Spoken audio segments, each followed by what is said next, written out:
Good afternoon, brethren, and to all those on the web. It's good to see you and know you're there, depending on where you are.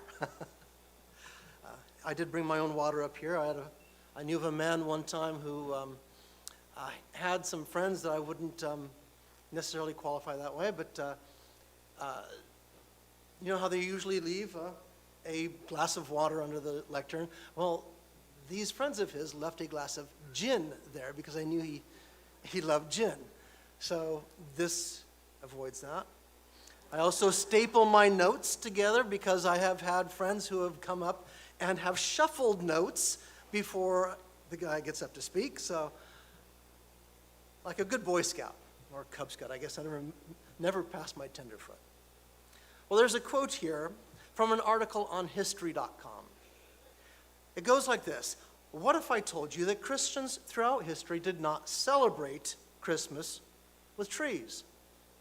Christmas trees have started to spread all over the world, but that's a recent development and not something that most Christmas celebrating Christians would have even heard of for most of history. Christmas trees were a purely localized phenomenon for a long time. The author continues. He says, and it's not like pagans invented trees or even invented cutting them down and bring them inside. Are you really saying that pagans own trees and mistletoe? I mean, really? You think that Christmas hangs on mistletoe? End quote. Now, while the writer gets a little bit snarky here, he's trying to make the point that trees exist apart from Christmas. He's pointing out that trees in and of themselves are not pagan. And he's got a point there. Well, let's continue. The next snippet I'll read to you goes even further, and sorry, it's a little bit snarkier than the last one, but this fellow carries on. He asks us to consider that if a pagan touched something, then we should therefore shun it. He says, pagans used their feet. They invented hunting, fire. I guess we should give them up too, since they're clearly not Christian. Talking about the feet, the fire, and the hunting. So, obviously, this fellow is taking this to the absurd. But again, he has a point. If we choose not to set up a tree in our house because the tree is pagan, then what about the other things that pagans touched? Wouldn't it make sense then that if it's wrong for us to do something because the pagans did it, then not only should we shun Christmas trees and lights around the house, but that we should also shun hunting, using our feet, fire? Why would Christmas trees be wrong to put up, but hunting okay? So what about it then? Can trees be pagan? If I decided to put a tree in my house, at what point does that become pagan? To make sure that we're pleasing God, what is it that we need to avoid? Now, we've all heard of the origins of Christmas many times. So today what I'd like to do is take a somewhat different approach to a pre-Christmas sermon. Today I'd like to look at how we determine what we shouldn't do, whether it be Christmas or any number of other practices. So let's come back to our question then. Why is it that trees aren't pagan, but as soon as they're dolled up for Christmas, then all of a sudden they are? The fact of the matter is, trees, of and by themselves, are not pagan, plain and simple. There's no part of a tree's basic makeup that changes once you put lights, flashing lights and little baubles on it. No part of that tree's basic makeup changes once you do that. It's still just a tree. But yet Christmas trees are indeed wrong. Why? To understand why God objects to these trees or anything else that God forbids, we need to understand something about associations. What do I mean by this? Well, our minds are association engines. You tell your little child, don't touch the stove, hot burn. What's the child going to do? He's going to touch the stove, and he'll learn hot burn. He'll be able to associate those two words together, won't he? Our minds are association engines. We see that the sky is very dark and heavy, and we know it's going to rain. We associate the two of them together. So this is, in large part, how we actually learn, is through associations. But before we answer these questions we've just looked into, we need to understand a thing or two about this idea of associations. So let's look a bit deeper into this topic and look at some associations that we find in the Bible. So for my point number one, let's look at the importance that God ascribes to what clothing society accepts for men and for women. Okay? Point number one, what importance does God ascribe to the clothing that we wear as men or as women? Now, I'll cite a few examples here, and surprise, surprise, they have nothing to do with Christmas, but they do explain something about associations. So, let's turn to Exodus 32, verse 2. Exodus 32, verse 2. You see, God also knows that we learn by association. He's really quite aware of it and what's out there, what things are associated with what. He's very aware of what goes on in society. So let's look at this passage in Exodus 32, verse 2, and understand something about God's awareness of these associations. This is my subpoint 1.1, entitled Earrings. Earrings. This is 1.1. So here in Exodus 32, Israel is about to sin by creating the golden calf. We all know the story. But naturally, Aaron needed gold to make the golden calf. So he put out a request to the people, asking them to bring in all of their gold. And this is interesting. And here in Exodus 32, verse 2, Aaron said to the people, he said, "Break off the gold earrings which are on the ears of your wives. No problem here. We're with you there.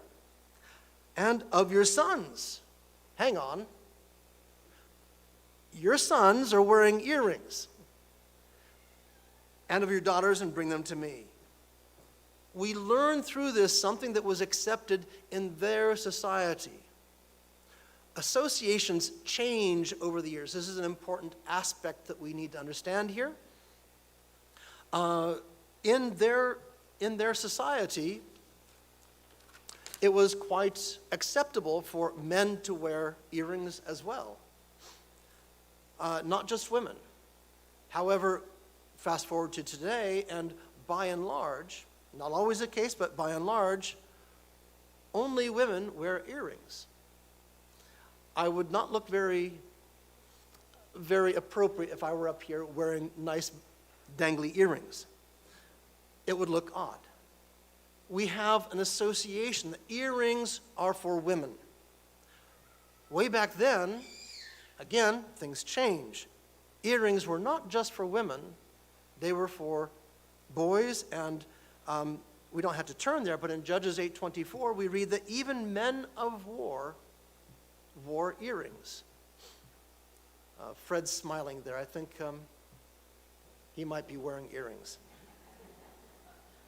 But you see, because we in society, love you, Fred, we in society today broadly associate earrings with women. If we saw a young man walking towards us on the street wearing earrings, we might think he was effeminate because, again, we have this automatic association. Earrings, woman. So you see a man wearing them, you think he must think he's a woman. Again, this is changing, but I'm talking just generally. None of this is to poke any fun at anyone except for Fred. But when it comes to associations, what we in society ascribe to a sex is what is generally accepted. And society is always changing. It's changed just in my lifetime, and I'm sure if I looked at the Stevenses, they could tell me some stories as well as to the things that they've seen change. What is acceptable now that was not then, clothing-wise? Okay. So let's move on to 1.2, my subpoint 1.2, let's talk about clothing itself, not earrings, so let's talk about clothing. So let's turn over to Deuteronomy 22, verse 5. Deuteronomy 22 and verse 5. So there's nothing inherently feminine about earrings. There's just intrinsically, there's nothing feminine or masculine about them. Neither is there anything inherently pagan about trees, right? So, but we're not done yet, so let's carry on. So while there's nothing inherently wrong about the thing, like a Christmas tree or an earring, we can't say the same thing about the association with that thing. That association can be wrong. These associations we make in society are important to God. So we see here in Deuteronomy 22, verse 5, God is talking about gender-appropriate clothing. So let's go ahead and read verse 5 here. He says, "The woman shall not wear that which pertains to a man, neither shall a man put on a woman's garment, for all that do so are abomination to the Lord your God." Now notice, he doesn't say here, men must wear pants, women must wear a dress. He doesn't say. He talks about what is generally accepted in the surrounding society. Okay? This is how he gives us this command. My wife will wear pants to church from time to time. That's okay. As long as it's a certain style and it fits and it looks appropriate, that's okay. When she and I first started attending church back in the 70s and 80s, that wouldn't have been okay. Society changes. In fact, back in this period of time, men wore robes as well as women. So you couldn't say that men should wear pants, and that's what God was getting at here, because guess what? Men didn't wear pants. So we see that God counts on society to determine what clothing that we should associate with our sex. We need to look around and see what's accepted. Now, I am talking about a very narrow slice of this topic, okay? I'm talking about associations. I'm not talking about Mariah Carey. I'm not talking about the Kardashians. I'm not talking about showing flesh. I'm just talking about what is generally acceptable as far as what we associate with being male clothing, female clothing. So as far as God is concerned, he leaves what is masculine clothing, feminine clothing, he leaves that up to society to define. And the actual clothing style is immaterial to him. Apart from, like I said, if we're talking about what walks on the red carpet and in Hollywood, that's a completely different topic outside of the scope of my sermon. But you see, whatever the actual style happens to be for a man, for example, if a woman chooses to wear that style, then it would confuse her sexual identity. Same thing for a man. This is why I don't oblige my wife and wear a kilt. I associate that kind of clothing with a woman. Sorry, all Scots. Actually, I am Scot. So what God has done here is he is protecting our sexual identity. He's making sure that we think, okay, I'm a man, I need to wear what pertains to a man. I'm a woman, I need to wear what pertains to a woman. Because he wants to protect the sexual identity, he's trying to teach us something through this. There is the Christ-church relationship that to him is very valuable. He doesn't want that besmirched. He doesn't want us to think that if we're supposed to be portraying a type of Christ, we men, he doesn't want us to play, I'm going to follow my wife around. He wants us to be the leaders. And for our wives, you see what I mean? He's trying to make sure that we're maintaining something in mind through clothing so it doesn't confuse us as to what our ultimate relationship with God and Christ is. So he wants there to be distinct differences between men and women. He wants the husband to be that type of Christ. And so, as is the case with much of creation, there is meaning in how God has created things. The sexes were created to model this Christ-church relationship, and God wants to keep that pure. He doesn't want the meaning of those symbols to be confused. So while clothing is clothing is clothing is clothing. Not talking about Kardashians, but clothing is just clothing. There's nothing inherently wrong with clothing. There is a problem if we cross those associations and create confusion, because we will reap the consequences. So wearing clothing of the opposite sex is only wrong because of the association that we in society make with that article of clothing. To see a woman dressed in a suit, I've seen this, it still to me looks odd, even though there are suits made for women. It just looks odd to me because of this thing. I have an association. Suits like this are made for men. I'm not talking about what's wrong or what's right, but this is how I'm a part of society. I also have these associations. So we associate our sexual identity to the clothing we wear. Remember, we're talking about associations. To sum this up, God is trying to protect us by making sure that we regard these and other associations. And we're going somewhere with this. Bear with me. Let's move on to point number 2, where we see that God has forbidden things because of religious associations. Okay? We just looked at where things are forbidden because of associations within society. Now let's move on and look at where there are some things that God has forbidden because of religious associations.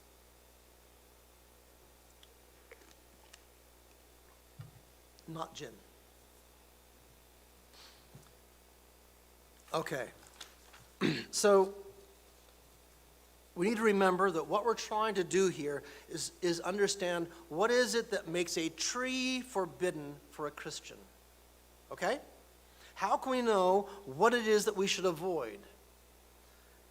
Is the only thing that we need to consider is it pagan? If that's the case, then what about feet? What about hunting? What about fire?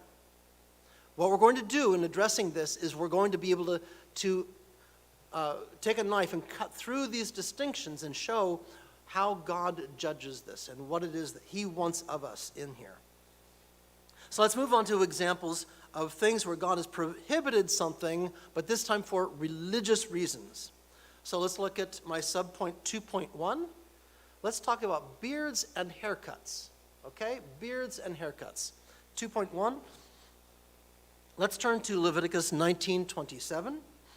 And let's look at this topic of beards and haircuts. Here in Leviticus 19, we read a series of prohibitions, and then toward the end, in Leviticus 19:27, we see a rather unusual prohibition regarding, of all things, beards and haircuts.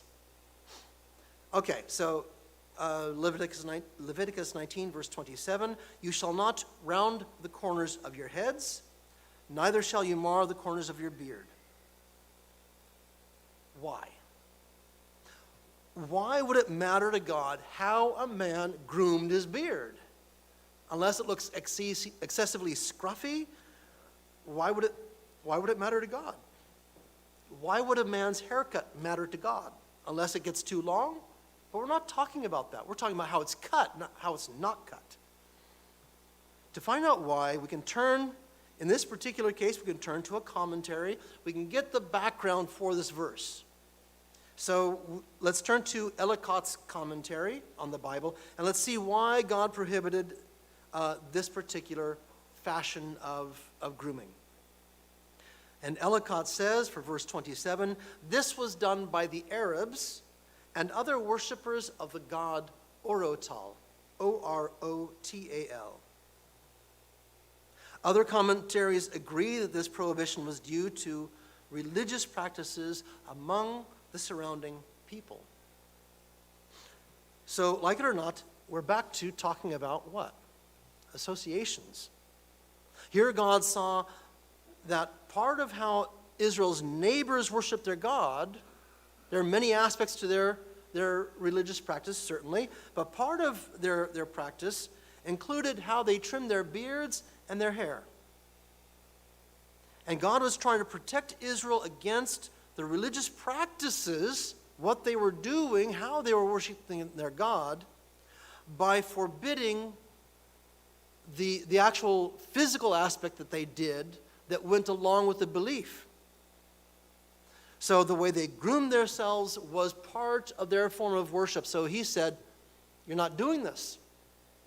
I don't want you to be doing what the pagans are doing, because if once we do that, well, this is how I often explain it. When we borrow a symbol from a foreign belief system, we're effectively making a bridge to that belief system, across which will come beliefs. So once we break down a barrier and we accept something that is a symbol of their belief, whether it's terminology, we'll talk about this shortly, or how you groom yourself, once you do that, then you now start to identify with them. And once you start to identify, it breaks down barriers and ideas start to flow. God's trying to protect our religious purity. So if this is how the people worship their God around us, and we start doing the same thing, we will start believing the same thing. So just as we ask the question, are trees pagan? We can also ask, are haircuts pagan? Are beards pagan? When in actual fact, it's not the tree, it's not the beard that's pagan, but it is the connection between this grooming practice and the religious beliefs of the people around us. That is the problem. And God doesn't want us to absorb the religious practice, so he says, don't allow the symbol in. Don't cut your hair this way. So coming back to one of the quotes that I said earlier, pagans used their feet. They hunted. They used fire. Why are those things not forbidden? Because they weren't part of their religious practice. Now we have a little bit of trouble if breathing was part of their religious practice, but for right now we won't think about that one. But if pagans only used fire as part of their religious practice, then we would not use fire the way they're doing it as part of their practice. So now the association that Israel made between this grooming practice and the religious belief that went along with it, that's long since gone. What was the actual belief? I actually found several commentaries. All of them said this had to do with religious beliefs. Each one cited a different god. So there's not enough that's preserved to know that, but they do have a pretty good idea. This has to do with keeping foreign ideas outside of our belief system. So now we come to this point where today,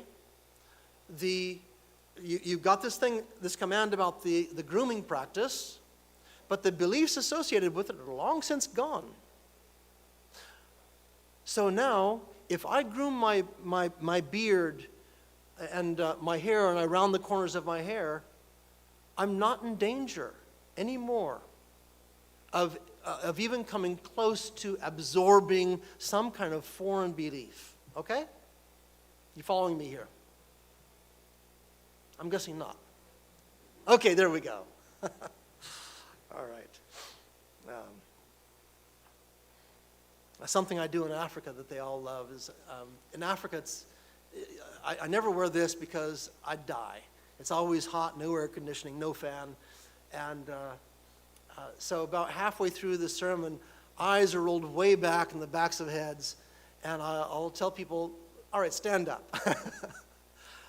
You're okay. But they need to stand up because eyes start to roll back in the backs of heads. Okay, so So the associations that Israel made with this grooming practice are long since gone, so the prohibition is no longer applicable. That prohibition is no longer protecting us against a foreign belief system. Just as a bonus, I'll throw in Exodus 23:19. No need to turn there, where God commands Israel not to see the kid in its mother's milk.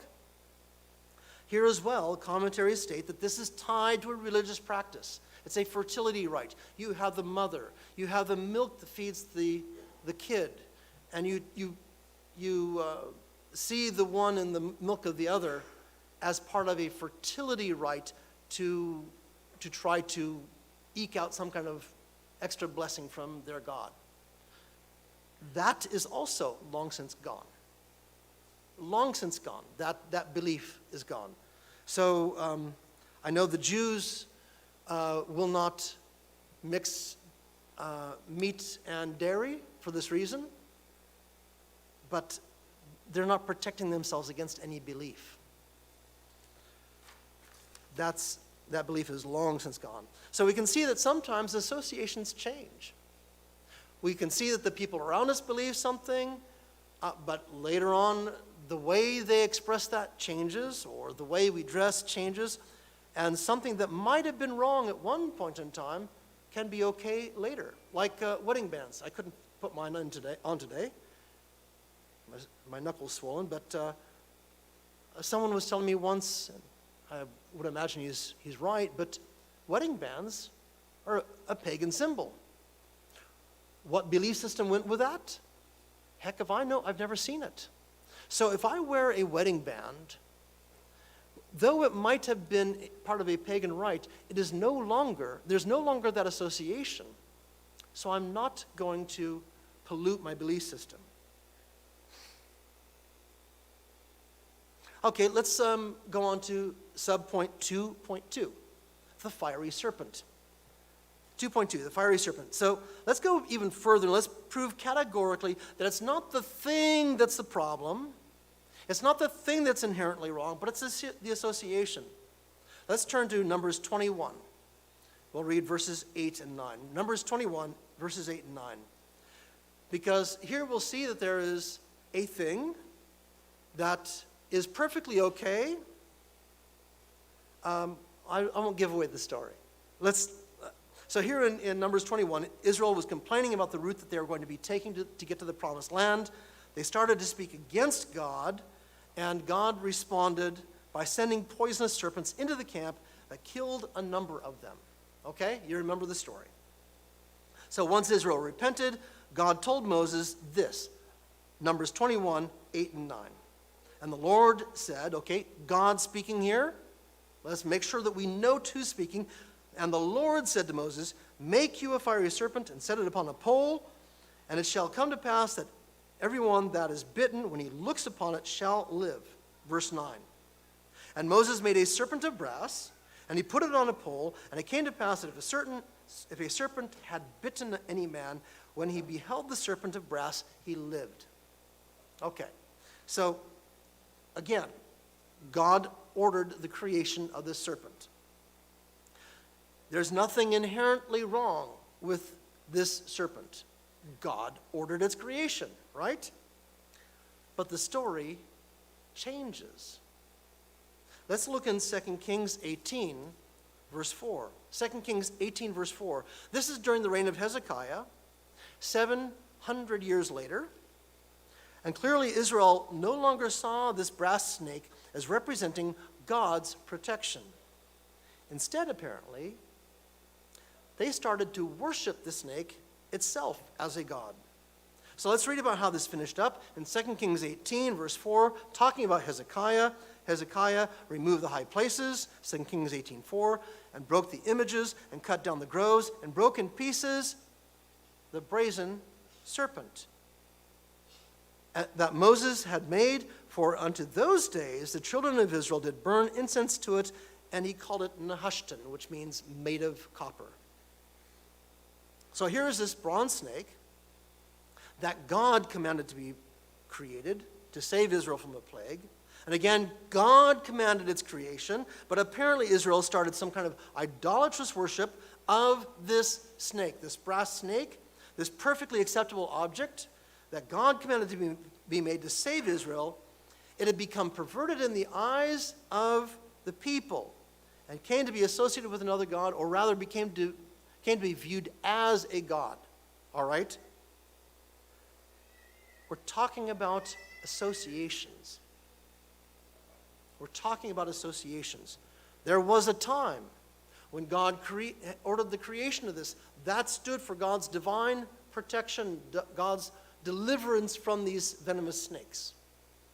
700 years later, there's a different thing associated to that snake. Now it's a god, and it's worshipped. Remember, there's nothing inherently wrong with a tree. It was God himself who made all trees. By the same token, there is nothing inherently wrong with the image of the snake. God commanded its creation. But under certain conditions, such as when it's covered with tinsel and blinking lights in December and brought indoors, a tree can be wrong. Because it's associated with both an ancient religious practice as well as a modern one.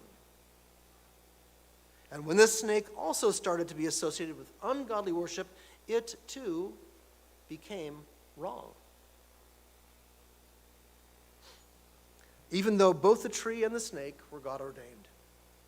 Okay, let's just summarize what we've covered so far here, all right? We haven't gotten to the really useful stuff yet. There's some fun stuff to come yet, but let's take a couple moments here. Okay, so we looked at how gender-appropriate clothing changes over time. God wants clothing that's gender-appropriate. He's trying to protect something. He wants our sexual identity to be preserved and protected. So he says, women wear what pertains to women, men to men, but he doesn't utter a word about what that should look like. For that, we have to look to society and see what a woman typically wears, what a man typically wears. That changes over time. That change has changed over my lifetime. And we don't wear robes unless we go to the airport. And for some of you who have traveled internationally, you know what I mean. Because you'll see all kinds of people wearing robes, men and women. So God told us to avoid that which is commonly associated with the opposite sex. There's nothing wrong with the snake. There's nothing wrong with the clothing. I'm not talking about the Kardashians. I'm talking about this narrow slice here of what we commonly associate to a sex. But 700 years later, we find that something that God commanded to be created, nothing inherently wrong with the snake, and all of a sudden we find its destruction has been ordered. What God is trying to do is he's trying to express to us that what associations exist in society, we should not be ignorant to. We can't just do what the nations do around us. If we do what the nations do around us, we will soon believe what the nations around us believe. And true, we could say, it's just a tree. What could be wrong with that? And that's what I was reading at the beginning of my sermon here. It's just a tree. What could be wrong with it is that it leaves us vulnerable. When we bring in a tinsel-covered tree into our home in December, we are vulnerable to the beliefs that are attached to that tree. Because once we let that in, we will now be more open to other things that go with it. When do we start carol singing? So, is a Christmas tree wrong? Oh, yeah. Christmas trees are a very significant symbol of Christmas. And if we accept the symbol, then we will also ultimately accept the beliefs that go with the symbol. We'll compromise our beliefs. But this doesn't apply to all indoor trees. My wife has got a fake ficus tree in our bedroom, covered in bright lights. She turns off the lights during this season, she tells me. I didn't notice. But it's pretty. But apart from its being a tree and having lights, there's nothing about it that conjures up connections to Christmas. And that, brethren, is the key. The closer it comes to looking like rounded corners of the beard or haircut or Christmas trees, the closer it comes to looking like that, the more uneasy we need to be. Point number 3. Point number 3. Let's look at how we can actually put this understanding to work. This all might seem a bit tedious. I'm testing your patience. But there's a lot of effort expended here right now so that we could answer questions. Sorry, let me just state that over. There's a lot of effort expended on something that could easily have been answered without all the association business. There's other ways I could have approached this to say Christmas trees are wrong, just don't have them.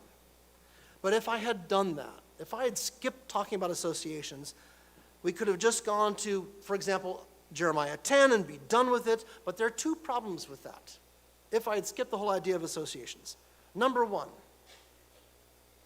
Jeremiah 10 isn't describing a Christmas tree. We can look at the history and we can see that the history of the origin of a Christmas tree is in Germany, not the Middle East. It didn't originate in the Middle East. And it originated several centuries, numerous centuries after Jeremiah 10. Jeremiah 10 is categorically not talking about a Christmas tree. So yes, they did worship a post or a stick or a tree or something, but it wasn't a Christmas tree. History just does not support that. And number 2, if we'd skipped all this association bit, we wouldn't have known what to do with jingle bells. That's right, jingle bells, the song. You see, if we understand something about the dangers of associations, then we could know what to do about situations that are not cut and dry. I'll leave you hanging for a moment about jingle bells. You see, this is the beauty of our belief system. It's not driven by check boxes. It's driven by principles. This is why, well, the 10 Commandments. When I was a kid, I thought the 10 Commandments were check boxes. Hey, I'm doing pretty well. Haven't committed adultery today. Haven't killed today. That's a good day for me. I haven't. And I was thinking of it in a very narrow way. And then Jesus comes along in Matthew 5, and he expands on this and magnifies the law. But he didn't. It was always intended to be that. The 10 Commandments are indeed spiritual. The law is spiritual.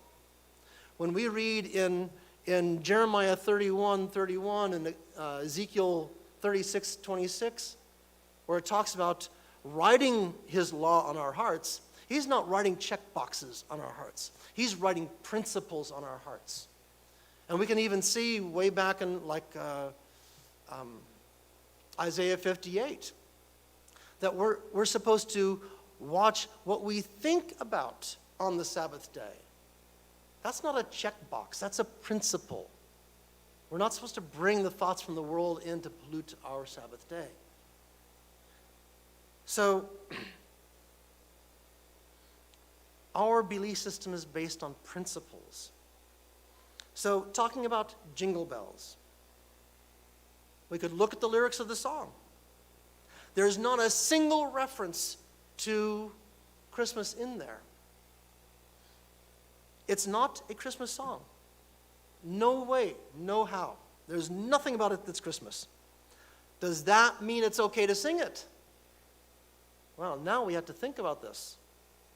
If we hadn't gone through this exercise to understand how God forbids practices because they're associated with the worship of foreign gods, we would have to say it's quite all right to sing the song. But I think if we'd all have an inkling, I think that we'd all have an inkling that in this case, it wouldn't be right. We wouldn't feel right singing Jingle Bells. I know you're going to have this going through your head the rest of the day. I'm sorry. I apologize. It's part of the sermon. We'll get past it. But let's walk through this and let's think about this from the standpoint of associations.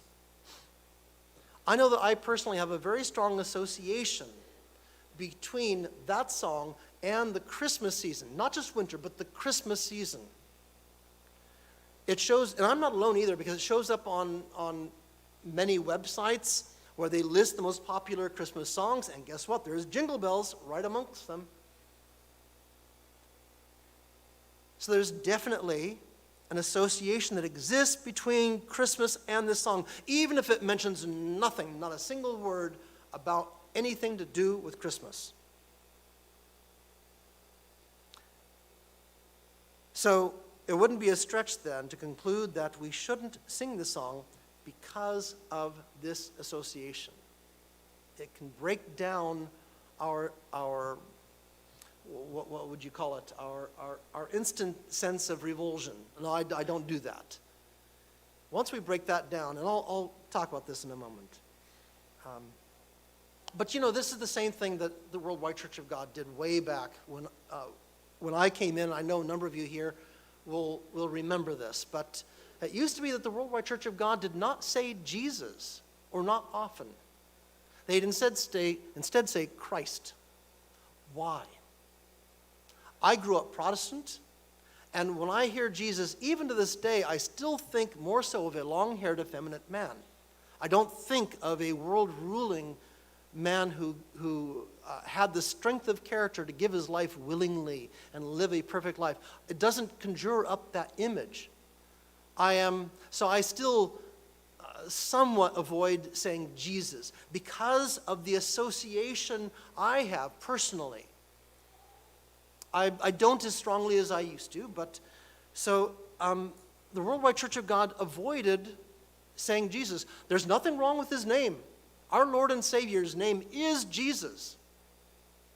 But the church chose not to risk polluting people's image of Jesus, of Christ, by having us say Jesus, and all of us with Protestant backgrounds immediately think long hair, effeminate man. So the church, rather than risking that, just omitted talking about Jesus and talked about Christ instead. We've all heard about the slippery slope. We've all heard about the thin edge of the wedge.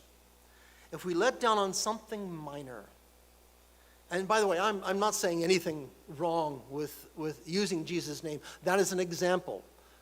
And again, associations change. But I wanted to just use that to illustrate something. But once we let down on something minor, it makes it easier for us to let down on something slightly bigger and bigger and bigger until finally we've left God behind. And I'm not trying to create any new rule about jingle bells. I mean, if you can sing it and it doesn't conjure up that image to you, fine. Just, there might be others around you that won't want to hear it, but still, you could do it. I'm not creating a rule. I'm trying to illustrate a principle here. A principle, not set rules. So let's move on to my fourth and final point. Let's look at how this understanding protects us. I told you I was going to come to this. So thinking about this example of the song Jingle Bells and any number of other associations that exist, we could ask ourselves, what harm could come from that?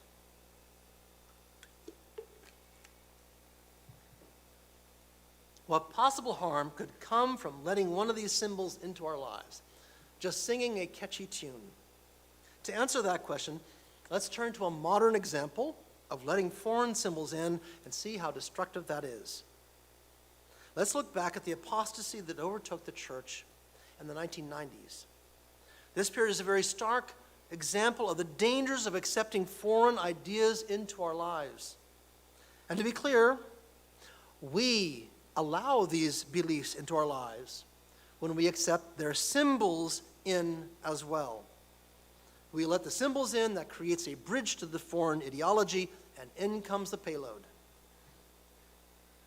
So when I'm talking about symbols, I mean Christmas trees, jingle bells, serpents, the way we cut our beard.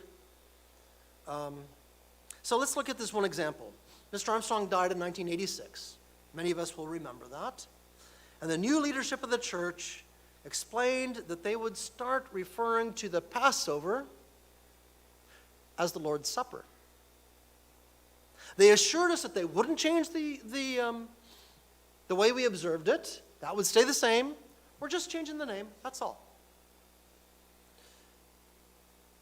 And so, hearkening back to our examples from before, the term the Lord's Supper is just like the rounding of the corners of the beard, singing the song, the brass serpent, whatever it happens to be. This is one of those symbols. So that symbol was brought in this case, terminology, the Lord's Supper. There's nothing inherently evil about it. The Lord's Supper is even referred to in 1 Corinthians 11:20. So it's biblical. What could be wrong with that if it's biblical? What can be wrong with it is it's associated with a Protestant belief. So once this term was introduced into the Worldwide Church of God, headquarters then started to subtly change the meaning of the Passover under the hood. They changed the meaning of the Passover to be the meaning of the Protestant Lord's Supper. And because we were all a bunch of good Protestants before we came to the church, many of us anyway, we didn't balk. Or rather, tens and tens of thousands of our brothers and sisters didn't balk. It was familiar. And so, once they got past the discomfort of allowing in that symbol and became comfortable with that, they had already started letting down their God, and the practice of the Passover had been fully changed to be the Protestant ceremony. It was too late for these members. By now, they had fully adopted apostate belief. Because these members weren't alarmed about accepting a term that was tightly associated with Protestant belief, they allowed their beliefs to be compromised, and they effectively allowed a foot in the door. It was the beginning of that slippery slope. Once they accepted this terminology, the rest of their beliefs fell very quickly. Now, obviously, it wasn't just the Passover that they attacked. There were numerous other changes, but one of the earliest changes made was this simple change of terminology. That's all it was. That's all it took. Once the members got past that discomfort of using a Protestant term, other changes became progressively easier to accept, until one day the foundations of their belief system were demolished. If Satan can get us to accept into our lives something associated with ungodly belief, then he has a foot in the door. He will get us to compromise on more significant issues later. Let's start to sum this up. We started out by considering some points made on the internet about what makes something pagan. Knowing that Christmas trees have pagan origins, these people whimsically pondered other things that the pagans did and used, such as using their feet, hunting, and fire. And they said, so why aren't they pagan as well? Should we not, if we're going to reject a Christmas tree because the pagans use them, shouldn't we also reject these other things? So we went on to, in our first point, to talk about associations with clothing and how God, rather than saying, thou shalt wear this article of clothing if you're a woman and this if you're a man, God says, don't wear that which pertains to the opposite sex. So he is dealing with us in terms of what is associated with each sex in our society. And that has changed over the years. The reason he did this was to protect us. He wanted to make sure that we didn't damage our gender identity, to make sure that we didn't damage that understanding of that Christ-church relationship. In our second point, we looked at associations with religion. We looked at how God forbade some religious practices. We looked at first at the rounding of the corners of the beards and the hairstyle, and that had to do with a pagan belief system. And they did that as part of their pagan belief system. So if we do it, we will soon adopt their belief system. That's what was going on.